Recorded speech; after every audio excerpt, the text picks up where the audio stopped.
प्यारे रंगों से सजी इस सुबह में सुप्रभात, गुड मॉर्निंग हो आपकी ज़िंदगी में। हर प्यारा सुंदर रंग लाल नीला हरा हो आपका जीवन, हो आपका ये दिन खुशियों और प्रेम से भरा। दोस्तों, जैसे कोई किताब का अगर पहला पन्ना अच्छा लगता है तो सारी किताब ही अच्छी लगने लग जाती है, उस किताब को पढ़ने की रुचि और बढ़ जाती है। और ऐसे ही जब सुबह अच्छी होती है तो सारा दिन बहुत ही प्यारा और आकर्षक हो जाता है और सुबह की हर बात है अच्छी और हमारी तो आपसे मुलाकात है अच्छी।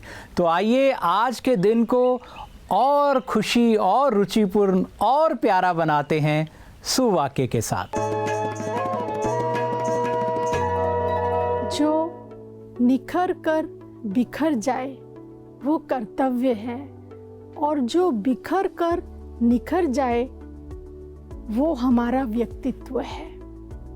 जीवन के अंदर व्यक्तित्व और कर्तव्य, इन दोनों का आपस में बहुत गहरा रिश्ता है, क्योंकि जैसा हमारा व्यक्तित्व है वैसा ही हमारा कर्तव्य होता है, और कर्तव्य ही व्यक्तित्व को बनाते हैं। पर्सनैलिटी को, व्यक्तित्व को जीवन के अंदर और से और अधिक निखारने के लिए 3 बातों की आवश्यकता है। पहली है श्रेष्ठ सोच, दूसरा है मधुरता के बोल लहजा, और तीसरा है व्यवहार में संतुलन। तो आइए आज से हम अपने व्यक्तित्व को और भी अधिक निखारें और कर्तव्य को श्रेष्ठ करें। ओम शांति। भाई और बहनों, सेहत, स्वास्थ्य, प्रकृति और एक ईश्वर का ऐसा गिफ्ट है जिसका आप जितना ध्यान रखेंगे आपको सारा जीवन हर पल एक गिफ्ट की तरह लगेगा और आप मन भाते गिफ्ट और भी प्राप्त करते रहेंगे, क्योंकि सेहत है तो सब है। लेकिन आपको अब करना क्या है? अजीब बड़ा सहज है सेहत को अच्छा रखना। जो विचार आपको परेशान करते हैं, ज़रा उन विचारों को अपने से दूर रखिए। उन विचारों को कहिए भाई आप थोड़ा दूर रहिए। जो भोजन आपको स्वस्थ नहीं रखता है, आपको बीमार कर देता है, उस भोजन को दूर रखिए, उसे ना कह दीजिए। और जिन लोगों के पास जाकर आपको अच्छा नहीं लगता है, जो लोग आपको अच्छा महसूस नहीं कराते हैं, उनसे थोड़ा दूरी बनाए रखिए। इन छोटी छोटी सावधानियों से भी आपका जीवन और सेहतमंद और अच्छा हो जाएगा और इस जीवन रूपी गिफ्ट का आप बेहतरीन लाभ ले सकेंगे। और ऐसी ही कोई बेहतरीन विधि, कोई बेहतरीन तरीका सेहतमंद रहने का लाता है आपके लिए आपकी सेहत आपके हाथ, ये सेगमेंट। ओम शांति। दोस्तों, हम कई बार अपने वेट लॉस जर्नी में हैं, लेकिन फूड क्रेविंग्स होने लगता है। क्या आप जानते हैं कि हमारे जो आंतों के बैक्टीरिया होते हैं, जिसे गट माइक्रोबायोटा कहते हैं, यदि इनमें किसी भी प्रकार का असंतुलन होता है, गट डिसबायोसिस, तो इससे हमारे भोजन के प्रति लालसा बढ़ सकती है, जिसे फूड क्रेविंग्स कहा जाता है। तो हम ऐसा क्या करें जिससे हम अपने इन आंतों की बैक्टीरियों का संभाल कर सकें और ये फूड क्रेविंग्स ना हो। हमारे भोजन में जो पदार्थ हम ले रहे हैं उसमें चीनी की मात्रा को कम रखें और देखें कि कुछ ऐसे पदार्थ आपके भोजन में ज़रूर हो, जैसे कि बनाना, अलसी, अखरोट, बटर मिल्क, दही, राइस जूस यानी माड़, जो आपके आंतों की बैक्टीरिया के लिए अच्छे माने जाते हैं। अपने नींद और तनाव का प्रबंधन करें, मेडिटेशन करें और ये चेक करें कि कहीं आप बिना आपके डॉक्टर के सलाह के अत्यधिक एंटीबायोटिक्स तो नहीं लेते हैं। कोई भी छोटी मोटी प्रॉब्लम हुई, हल्की सी सर्दी जुकाम हुआ या थोड़ा सा पेट अपसेट हुआ, तो आप कहीं ऐसा तो नहीं कि स्वयं ही जाकर एंटीबायोटिक्स लेकर एंटीबायोटिक्स का सेवन कर रही हैं। अगर आप ऐसा कर रहे हैं तो आप अपने निकट डॉक्टर से मिले, उनसे सलाह लें, खुद ही अत्यधिक एंटीबायोटिक्स का सेवन नहीं करें, ये आपके अच्छे बैक्टीरिया के लिए नुकसानदेह हैं। ओम शांति। हर सुबह हम आपके लिए सफलता की शुभकामनाएं लाते हैं, लेकिन इस बात को समझना भी बहुत ज़रूरी है कि सफलता काबिलियत और धीरज के साथ मिलती है। सफलता कोई जादू की ऐसी छड़ी नहीं है कि घुमाई और फटाफट हो गया। कई बार लंबा रास्ता तय करना पड़ता है, धीरज बनाए रखना पड़ता है।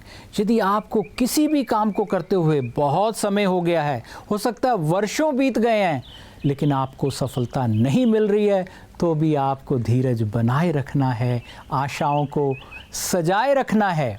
वो एक दिन ज़रूर आएगा, जो नामुमकिन है वो मुमकिन होगा, आपकी मुश्किल का हल होगा और आपकी सफलता का एक दिन होगा। तब तक अपने आप को ज़रूर याद दिलाना कि हम होंगे कामयाब। उम्मीद हम पूरा करेंगे, हर कदम आगे बढ़ते रहेंगे। तो स्वामी सर, आपने ये बहुत अच्छा पॉइंट बताया कि you should not compete with others but you should compete with your self.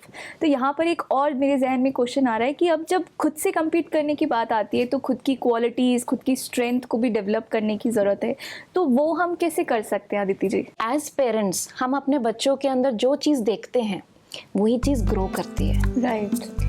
अगर हम उनके अंदर यही देखते हैं, अरे ये ठीक से पढ़ते नहीं हैं, अरे ये तो जंक फूड बहुत खाते हैं, ये तो आजकल हमारा कहना ही नहीं मानते, तो हम वही एनर्जी उनको दे रहे हैं और वो चीज़ उनके अंदर ग्रो करती है। ऐसे ही बच्चों की तरफ से भी जब रेजिस्टेंस आता है, हमारे पेरेंट्स हमें फ्रीडम ही नहीं देते हैं, हमारे पेरेंट्स हमें समझते ही नहीं हैं, सुनते ही नहीं हैं, तो वही चीज़, जो एनर्जी हम देंगे वही चीज़ उनके अंदर ग्रो करेगी। तो अभी ग्रो क्या करना है? पॉजिटिव क्वालिटीज़ को ग्रो करना है। तो उसके लिए ऐसा करते हैं, हम एक गेम खेलते हैं। गेम खेलेंगे सभी? यस? ओके। पेरेंट्स जो हैं अपने बच्चों के लिए कोई ना कोई, गेम का नाम है स्पॉट द वर्च्यू। अब आपको स्पॉट करना है इनके अंदर कम से कम एक विशेषता तो आपको बतानी है। तो सोचिए और ढूंढ के जल्दी से बताइए एटलीस्ट वन क्वालिटी। अगर दो भी कोई शेयर करना चाहे तो कर सकता है। और बच्चों को पेरेंट्स के में से कोई एक, जो भी आपके पेरेंट में, मम्मी में, पापा में, जिसकी भी आप शेयर करना चाहें, वो क्वालिटी बताइए। कौन, कहाँ से शुरू करें? हाँ जी, बताइए। मैं अपनी बच्ची के बारे में एक क्वालिटी बताना चाहूँगा। डिटरमिन पावर बहुत है उसमें। डिटर्मिनेशन बहुत है उसके अंदर। इसमें मैं ये बताना चाहूँगा, जैसे अगर कोई प्रोजेक्ट मिला है तो वो जब तक वो प्रोजेक्ट पूरा नहीं हो जाता, वो उसको करके ही, ठान के ही करती है। अवार्ड फंक्शन था, हम लोग गए थे, इसने डिटरमिन किया कि मैं वो अवार्ड लेके आऊँगी, और पिछले साल वो अवार्ड 100% अटेंडेंस, चाहे बुखार हो, चाहे कोई भी स्थिति हो, वो 100% अचीवमेंट अवार्ड उसको मिला। मतलब जहाँ लक्ष्य है और साथ में डिटर्मिनेशन है तो अचीवमेंट तो हमें मिलनी ही मिलनी है। Very nice. अच्छा, मैं आपसे पूछना चाहूँगी बेटा, आपके पापा ने आज जो आपकी क्वालिटी बताई, क्या उन्होंने कभी ये बात आपको बोली है? ये बात तो मैंने उनके मुंह से पहली बार ही सुनी। अमेजिंग। तो कैसा लगा आपको पापा के मुंह से ये बात सुनना? ये बात सुन के मुझे ऑब्वियसली बहुत अच्छा लगा। अच्छा, क्या अब आप भी शेयर करना चाहेंगे पापा के लिए कुछ? ये सब, जैसे कि मैंने हमेशा सोचा है कि although he wants me to become an IAS officer, but he always encourages me with the work I am doing. That's a great thing for me. Very good. Okay, so thank you पापा को उस ever encouraging motivation के लिए। Okay. किसी ने कहा है, लाख दलदल हो पाँव जमाए रखिए, हाथ खाली ही सही ऊंचे उठाए रखिए। कौन कहता है छलनी में पानी नहीं जमता, साहेब बर्फ़ बनने तक हौसला बनाए रखिए। हम धीरज की बात कर रहे थे। जीवन में सफलता के लिए, अच्छे जीवन के लिए, कुछ सीखने के लिए हमेशा धीरज रखना पड़ता है, आशा रखनी पड़ती है, हौसला बनाए रखना पड़ता है। और ये एक चीज़ हमेशा याद रखिए, जो आपका है वो खो नहीं सकता, जो आपका है किसी और का हो नहीं सकता। ऐसे ही हज़ारों लाखों सुंदर विचार हैं जो जीवन में आशाएं बनाए रखते हैं, जो युगों से मानव के जीवन को रोशनी से भरते हैं। ऐसे जो विचार हैं जीवन में जादू का काम करते हैं।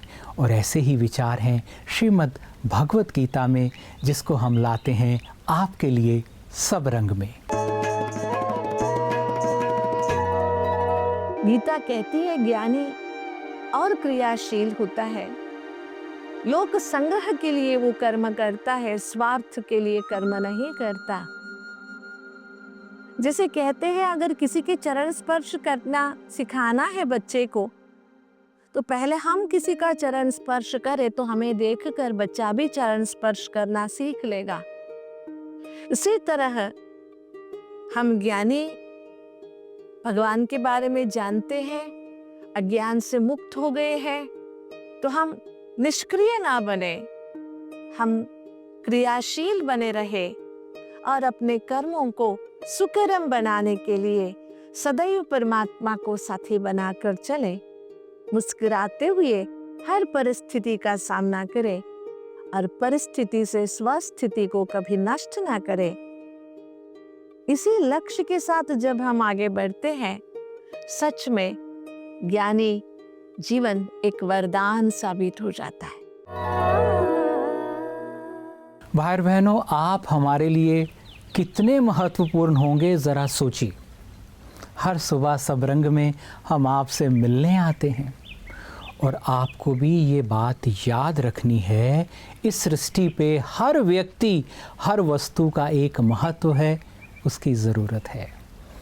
उसके महत्व को समझकर उसे सम्मान देकर आगे चलते रहना है। देखिए, जैसे गर्मी जो है वो सावन की झड़ी लाती है, इसी तरह बड़ी मुश्किलें शक्ति बड़ी लाते हैं।